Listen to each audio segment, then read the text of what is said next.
আইনশৃঙ্খলাকে উপেক্ষা করে জমি জবরদখল ও বেআইনি কার্যকলাপ ক্রমশ উদ্বেগজনক রূপ নিচ্ছে। এমনই এক চাঞ্চল্যকর ঘটনায় অভিযুক্ত হয়েছেন ত্রিপুরা সরকারের ক্রীড়া ও যুব কল্যাণ দপ্তরের শারীরিক শিক্ষক গৌতম দেববর্মা।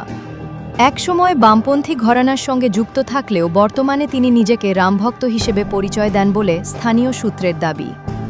ঘটনার সূত্রপাত ডুকলি এলাকার বাসিন্দা রাজেশ দেবনাথের একটি জমি ও বসতবাড়ি ঘিরে। জানা গেছে ২০১০ সালে রাজেশ দেবনাথ ৪.৫ গন্ডা জমির উপর নির্মিত একটি বসতবাড়ি ক্রয় করেন। বাড়িটি দীর্ঘদিন ফাঁকা থাকায় নিরাপত্তা ও রক্ষণাবেক্ষণের দায়িত্বে গৌরী দেববর্মা ও গৌতম দেববর্মাকে কেয়ারটেকার হিসেবে থাকার অনুমতি দেওয়া হয়। পরবর্তীতে মালিকপক্ষ বাড়িটি খালি করার অনুরোধ জানালে অভিযুক্তরা তা মানতে অস্বীকার করেন, বরং ধীরে ধীরে পুরো বাড়ি দখলের চেষ্টা শুরু করেন বলে অভিযোগ ওঠে। পরিস্থিতি জটিল হয়ে উঠলে রাজেশ দেবনাথ আদালতের দ্বারস্থ হন। আদালত স্পষ্ট নির্দেশ দেন, গৌরী দেববর্মা ও গৌতম দেববর্মাকে অবিলম্বে বাড়িটি দখলমুক্ত করতে হবে। কিন্তু অভিযোগ অনুযায়ী আদালতের নির্দেশ অমান্য করে অভিযুক্তরা রাতারাতি ওই এলাকায় টিন ও বাঁশ দিয়ে একাধিক অস্থায়ী ঘর নির্মাণ করেন, যা আইনকে প্রকাশ্যে অগ্রাহ্য করার শামিল বলে স্থানীয়দের অভিযোগ।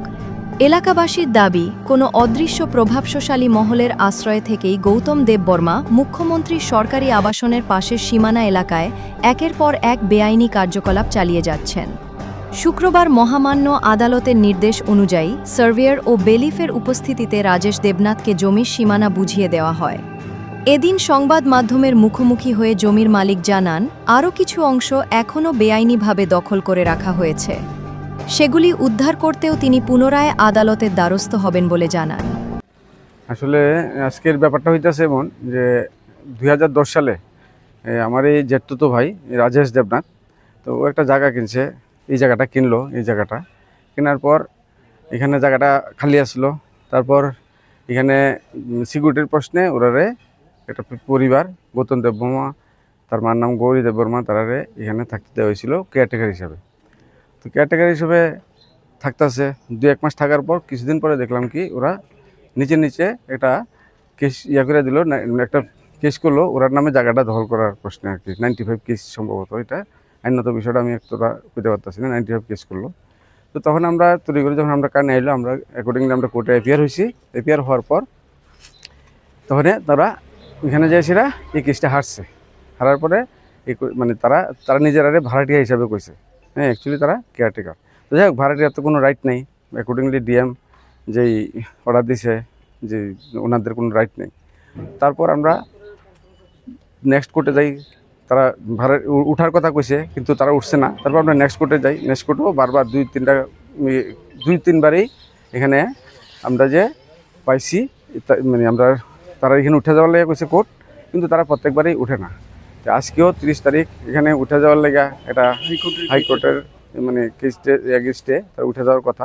বিলে পাইছে, সার্ভেয়ার এসে তাহলে মাপামাপি করছে, করার পর তার উঠে যাওয়ার কথা।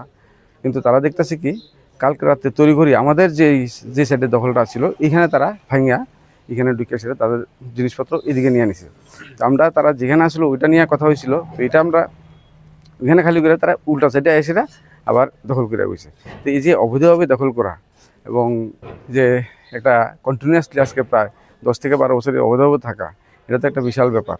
তো আশা করতেছি, আমরা আইনের প্রতি শ্রদ্ধা আছে নিশ্চয়ই। আজকেও আইন সুন্দর জাজমেন্টে দিয়েছে কোর্ট। আগামী দিনও আমরা আবার এটা নিয়ে হয়তো বা আমরা তো মানে জোরাজুরি বা জবরদখলের কোনো বিষয়বস্তু নাই। হ্যাঁ, আমরা আইসি কোয়াসপার মানে আমাদের পক্ষে আছে। তো আমরা আশা করি আগামী দিন মহামান্য কোর্ট আদালত আমাদের পক্ষেই সে রায়টা দিব। আমরা যে জায়গাটা মানে ওরা প্রথম যে জায়গাটা দখল করে আসছিল সেই জায়গাটা আজকে কোর্টের অর্ডার অনুসারে এটা আমরা পাইছি। তারপরে যে আমরা অ্যাকচুয়ালি আমরা যেখানে আসছিলাম এখানে তো আমরা থাকতাম না, মানে কয়েকদিন আমরা মানে মাঝে মধ্যে থাকতাম। এর মধ্যে তালা ছিল, তো এই তালা ভেঙে সেটা কালকে রাত্রেবেলা এখানে ফার্নিচার ভেঙে এখানে আছে। তারা 5-6 বছর 7 বছর ধরে আছে। এটা হচ্ছে এটা মন্ত্রীবাড়ি রোড, কৃষ্ণনগর মন্ত্রীবাড়ি রোড। তারা তো এটা জবরদখল চাইতেছে, জবরদখল করে থাকতে। তাদের কাছে কোনো ধরনের রেকর্ড নাই, ভ্যালিড ডকুমেন্টস তাদের কাছে এই আর কি। আমাদের কাছে ভ্যালিড ডকুমেন্টস অলরেডি কোর্টে প্রডিউস করা হয়েছে, আমাদের কাছে আছে, আপনারা সবকিছু আছে।